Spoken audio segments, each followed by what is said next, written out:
Hi, this is Natalie Hoffman with FlyingFreeNow.com. I have a little series here where I'm reading excerpts from my upcoming book called Is It Me? Making Sense of Your Confusing Marriage. Today, I am going to be doing an excerpt called His Belief About You, which is from Chapter 4, His Role. Here we go. You are a woman.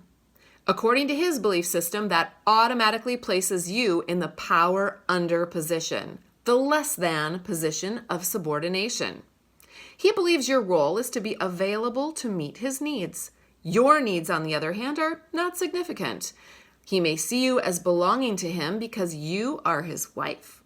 He may believe you are beneath him and owe him loyalty and obedience no matter how he treats you.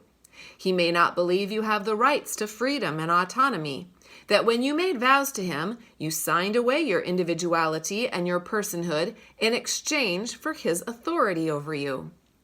He may believe he needs you to manage his emotions and make him happy, to take care of him, to do his bidding, to accept his behavior and overlook his sin against you. When you ask him to take responsibility, he may accuse you of controlling and nagging him. He believes you are controlling him when you ask him to fulfill his obligations and meet his responsibilities. He believes you are mean when you hold him accountable, and you are selfish when you ask him to stop doing something hurtful. If you set a safe boundary for yourself, he will believe you have criticized and rejected him, and he will be offended. He may lash out by yelling or throwing things, or he may just passive-aggressively make little comments to tear you down, accuse you of what he himself does, or get you to doubt yourself and your experiences and choices. He may be skilled at pushing your buttons in hidden ways, hoping to get you to fall apart emotionally. He views you as ridiculously sensitive, selfish, overbearing, emotional, irrational, and silly. He knows what you value most because you've revealed that to him. He uses your values to ignite your passion and get a lively reaction from you. He then shifts his focus to your reaction and shames you in the very areas you feel weakest. He knows this will send you into a cycle of guilt, which will make you more vulnerable and controllable. He knows if he keeps the focus on you, he can do what he does without fear of consequences. He may believe he can give you orders, but you cannot ask him for favors without getting accused of nagging, dragging him down, and sucking his time away from more important things. He does not value your contributions or appreciate the great lengths you go to support and cover for him. You bend over backwards to bring hope and life and peace and honest communication into your relationship, but he doesn't see or appreciate that. He views you as his servant who is there to give him dinner and sex, there to raise his children, there to soothe his offended ego.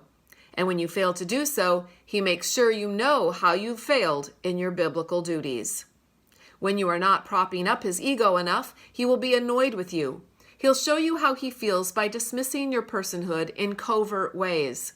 He won't make eye contact with you when you're talking to him. He will give you the silent treatment for hours or even days on end.